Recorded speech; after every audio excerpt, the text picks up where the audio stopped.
Olá, hoje o S Brasil Entrevista Retrospectiva 2022 conversa com o governador Renato Casagrande. Casagrande, que é natural de Castelo, formado em engenharia florestal e direito, mas é na política que trilhou e consolidou um longo caminho, tanto no cenário local quanto no nacional. Já foi deputado estadual, vice-governador, deputado federal, senador, governador por 2 mandatos, indo agora para um terceiro. Nessa oportunidade, nós vamos fazer um balanço sobre o ano de 2022, ano inclusive eleitoral, e as expectativas para 2023. Governador, muito obrigada por nos receber aqui mais uma vez. Obrigado a você, Patrícia, obrigado a todos que estão nos acompanhando. Alegria também estar com vocês neste final de ano, início de ano, né? Então, alegria estar com vocês. Bom, obviamente nós vamos começar parabenizando mais uma vez pela reeleição e te perguntando a que o senhor atribui a vitória. São muitas mãos, muitas variáveis, é uma eleição muito complexa a que nós passamos. Eu nunca tinha passado uma eleição tão complexa e sofisticada como esta, porque o ambiente nacional muito presente na disputa local. Então, foi uma eleição difícil, né, que a gente enfrentou. E eu atribuo, assim, as pessoas me darem a oportunidade de governar o Estado pela terceira vez, né, não são todos os capixabas que estão na política que têm essa oportunidade. Primeiro é o trabalho, a minha história, né, a coerência política, a dedicação ao trabalho, né, que nós temos, a ampla aliança que nós fizemos nessa eleição. Como eu disse, uma eleição complexa em que, olha, o componente do debate nacional muito presente aqui, então ter feito uma ampla aliança, né, com o PSDB na vice, com o Ricardo Ferraço, né, com partidos mais conservadores, partidos menos conservadores, mais progressistas, colocado o meu partido, do próprio PT, né, do PV, do PCdoB, mas também com o PP, que é mais conservador, com o PSDB, e outros que vieram depois no segundo turno, como União Brasil, né? Então nós e pessoas, lideranças importantes, como o Podemos, que esteve junto conosco, então lideranças do PMDB, com a senadora Rose de Freitas. Então essa ampla aliança demonstrou que nós temos capacidade de dialogar com todas as forças políticas, independente do ambiente nacional, e que nós lutaremos pela pacificação desse país, para sairmos desse enfrentamento, dessa disputa permanente que a gente teve nesses últimos 4 anos. Então,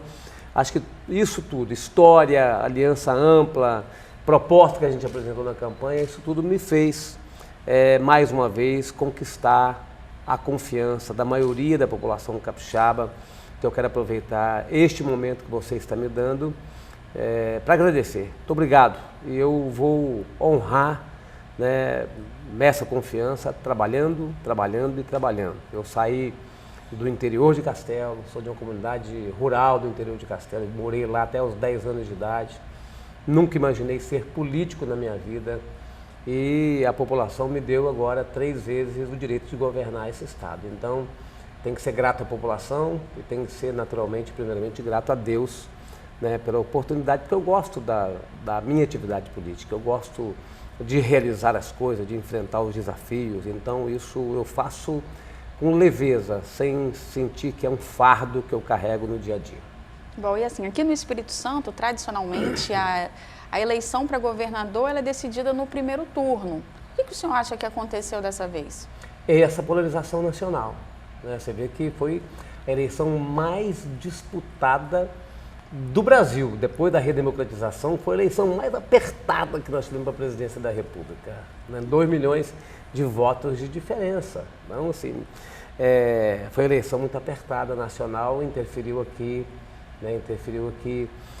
No nosso estado, mas sabendo também 2 questões que eu quero colocar como curiosidades, né?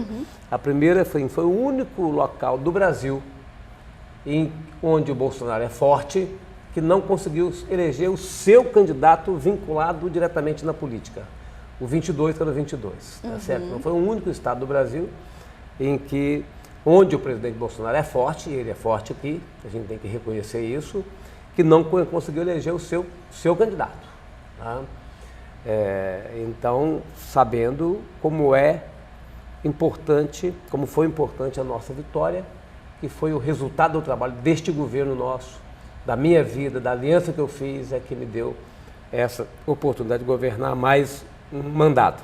A outra curiosidade é que eu, desde que houve a redemocratização também do país e começou a ter, né, a eleição para governador e começou a ter eleição em 2 turnos, eu tive a honra, a alegria, o desafio, acho que é a melhor palavra, o desafio, de participar dos 2 segundo turnos que esse estado teve para governador, né, depois da redemocratização. Eu fui vice-governador de Vítor Buarque, que na época nós disputamos contra o saudoso Cabo Camata, né, e agora, né, que eu disputei o segundo turno. Bom, o senhor falou que foi uma eleição complexa, falou sobre desafios, mas para você, assim, qual foi o maior desafio enfrentado? Qual foi o momento assim, de maior tensão dessa eleição? Eu acho que foi do primeiro para o segundo turno. Né? Não vou dizer que seja um momento de tensão, mas um momento que exigiu exercer a minha liderança. Né? Exigiu exercer a minha liderança, porque todas as pesquisas, dizer tudo, pode ser que uma ou outra não, mas 95% das pesquisas me davam a vitória no primeiro turno. Né? E a onda do presidente Bolsonaro chegou no final do primeiro turno, fez ele crescer e também fez crescer os candidatos ligados a ele. Então não havia uma previsão científica de pesquisa de 2 turnos e a gente teve então o resultado de 2 turnos.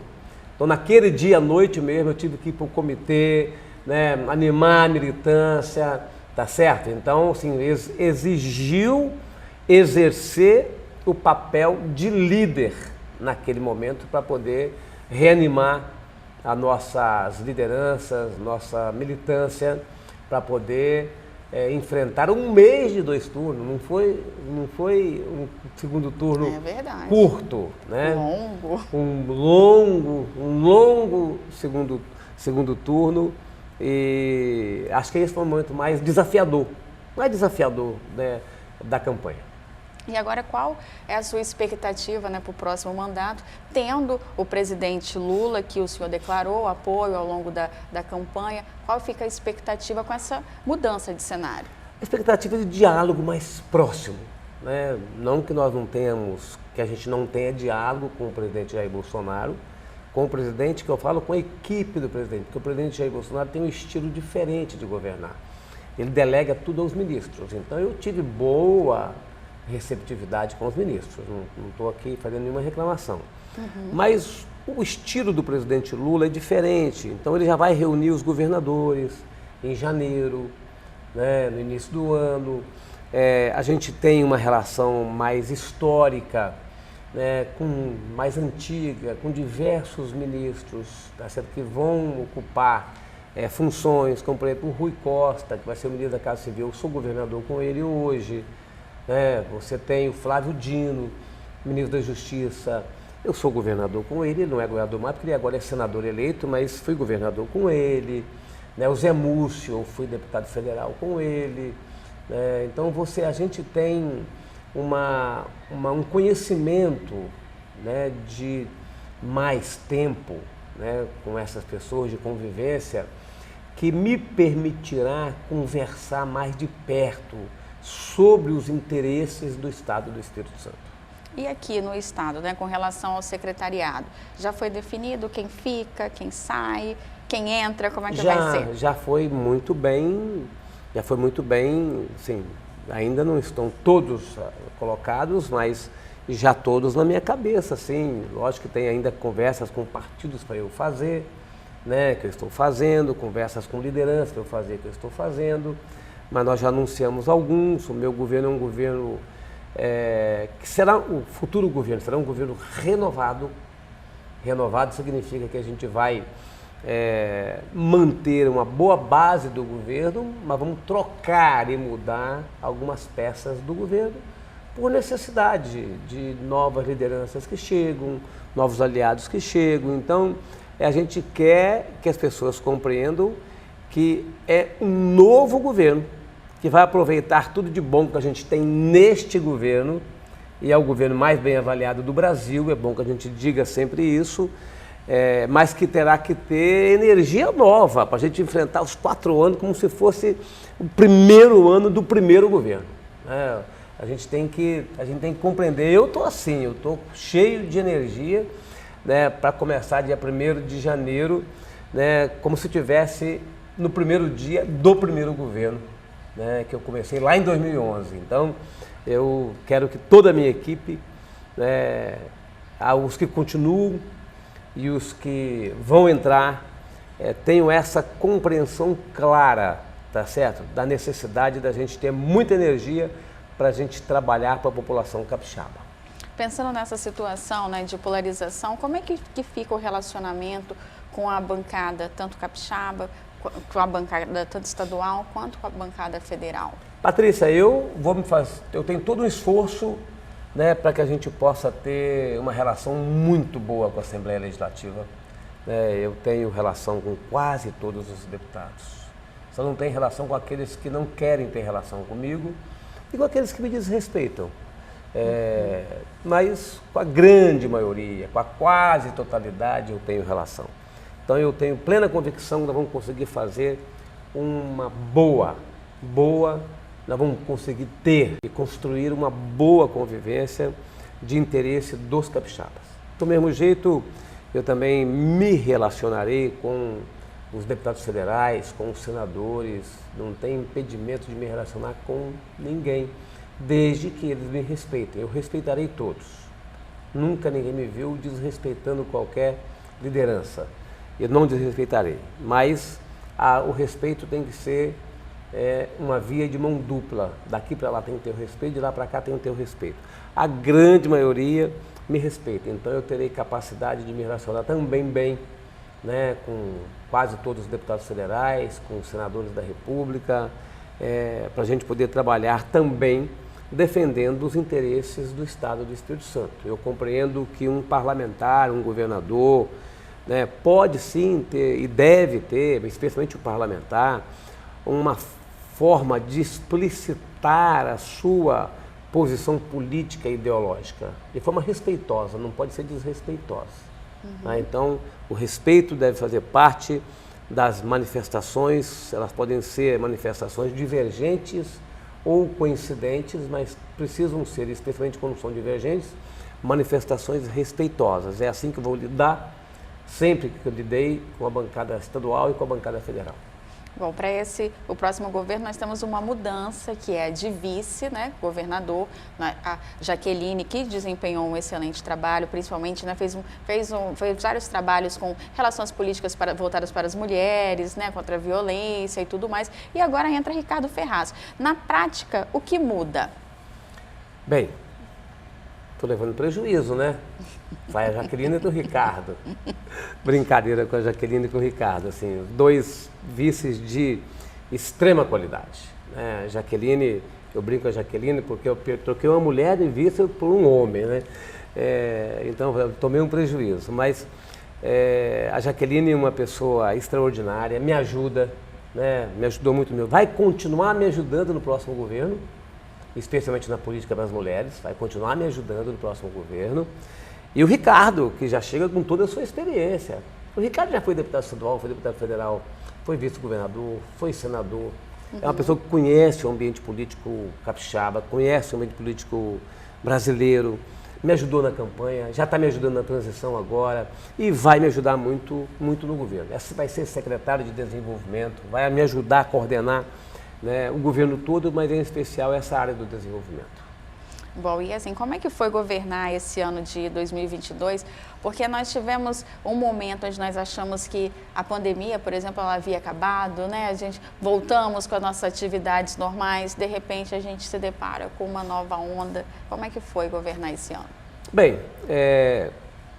foi um ano diferente dos outros 3, porque a gente teve a eleição no meio do ano. Né? Começou aí um pouquinho depois do meio do ano, mas a gente teve a eleição. Então, a eleição acaba chamando a atenção e polarizando e tensionando o ambiente político. tensionando o ambiente político. Então, porque polarizou nacionalmente, né, a polarização se desceu para os estados, desceu para o estado do Espírito Santo, e a gente teve que cuidar disso, porque isso tem repercussão na Assembleia Legislativa, na bancada federal, na sociedade, a gente teve que ter muita paciência. Então foi um ano que exigiu muita paciência, muita tolerância, né? Apesar da gente ter tido de novo uma onda, estar tendo uma onda de Covid, mas graças ao bom Deus, e graças às medidas nossas e graças às vacinas, né? Os efeitos, as consequências da pandemia são menores, mas a gente está tendo que levar e cuidar desse assunto. Mas foi um ano em que as coisas boas que a gente fez na pandemia vieram à tona no debate eleitoral, mas foi um ano também que quem discordou das minhas medidas da pandemia também foram muito aguerridos, né, nesse enfrentamento. Então foi um ano que exigiu muita resistência, muita paciência, lombo curtido, tá certo? Porque o debate foi muito intenso, mas estamos chegando ao final do ano com saúde e com um governo com muitos resultados. Isso que importa. Veja que neste governo nós estamos com toda a pandemia, tivemos 2 anos de pandemia, a pandemia não acabou, mas 2 anos intensos de pandemia, e a gente chega ao final do ano e ao final do governo, né, na área de segurança pública, por exemplo, os nossos 4 anos foram os melhores 4 anos em termos de número de homicídios. Né, comparar os 4 anos do meu governo com os outros anos dos governos anteriores, inclusive o meu, de 2011 até 2014, foi o melhor período de 4 anos com relação ao número de homicídios no estado do Espírito Santo. Não é nada para a gente comemorar, é um registro que a gente faz, porque a gente está no caminho de redução de violência. Nós conseguimos terminar o ano 2022 como o 3º melhor educação do Brasil. A gente era o 2º, estamos o 3º hoje, porque a gente não fez uma aprovação automática como outros estados fizeram. A gente termina o ano como o 2º maior longevidade desse país, com a menor mortalidade infantil do Brasil, com a maior segurança alimentar do Brasil, com a gestão fiscal nota máxima já há 10 anos. Então, com o maior volume de investimento da história do Estado do Espírito Santo. Os nossos 4 anos, nós chegamos a 7 bilhões e 600 milhões de reais de investimento em infraestrutura. Então veja que a gente deu saltos gigantescos, tá certo? Com relação a diversas áreas. Então, um 2022 difícil, 2021 e 2020 também anos difíceis.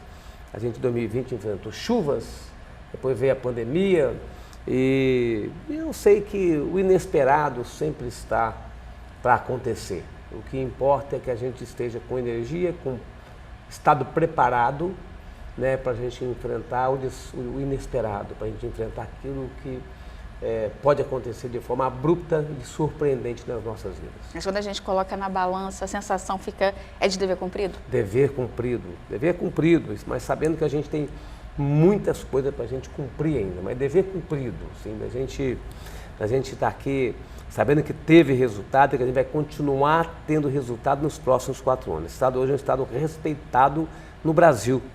Estado com instituições fortes, com um bom ambiente de negócio, com capacidade de dialogar com a sociedade capixaba, né? Isso para nós é muito importante. Bom, e o que o capixaba pode esperar para o próximo ano, para 2023? O que vai ser prioridade no seu governo? Bem, naturalmente, assim, as prioridades vão se acentuar, né? Nós vamos fazer um esforço muito grande para a gente poder continuar o caminho da melhoria da qualidade da educação. Né? Educação é o centro, é o pilar do nosso projeto. Né?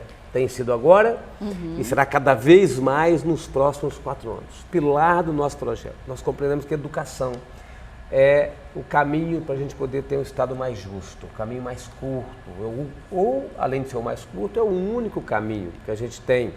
Nós vamos avançar muito na educação profissional. Nós temos que ampliar a formação profissional, seja com relação a cursos técnicos concomitantes ao ensino médio, posterior ao ensino médio, seja com formação profissional mais rápida na Secretaria de Ciência e Tecnologia e Formação Profissional. Então nós teremos muita, mas muita capacidade da gente poder avançar muito na educação e muito investimento também nos municípios nessa área da educação.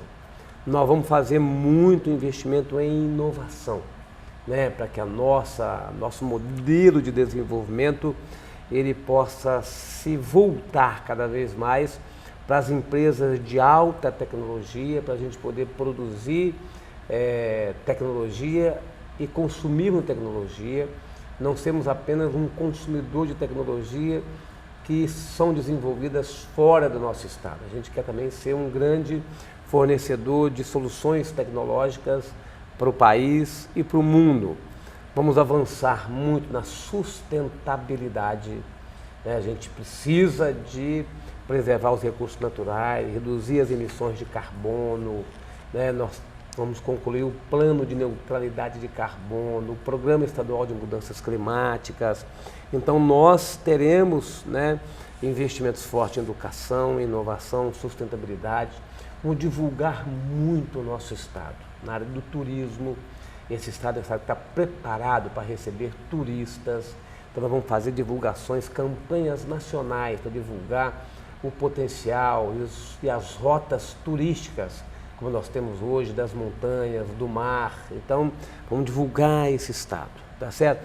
Vamos dar sequência, um estado com capacidade de investir em infraestrutura, o estado vai continuar investindo em segurança pública, mas eu destaco essas áreas da educação, da inovação, da sustentabilidade, do turismo, como áreas importantes para nós, de fato, darmos ainda mais destaque, né, nesses próximos 4 anos. Bom, se eu pudesse enumerar 3 pontos que foram assim os principais do seu governo de 2022 e 3 pontos que o senhor pretende assim falar, esses 3 pontos é o que eu mais quero fazer em 2023. O que eu vou enumerar de 2022 não significa que eles vão perder energia em 2023, tá certo? Mas nós fizemos muito investimento em segurança pública, nós temos muito investimento em infraestrutura em 2022 e nós fizemos muitos investimentos na área de saúde, tá certo? Esses investimentos continuarão agora para frente, mas nós vamos dar muito destaque à educação, à inovação e à sustentabilidade nesse ano de 2023.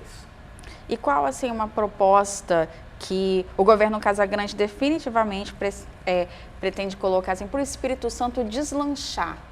Assim, ter mais expressão no Sudeste, deslanchar no país? Acho que assim, para deslanchar mesmo, nós precisamos melhorar a nossa logística.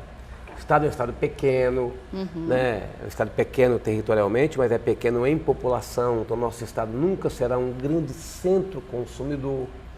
E para a gente ser eficiente e a gente se comunicar com o mundo, e o mundo se comunicar com o Brasil através da porta de entrada Espírito Santo, nós precisamos ter bons portos, né?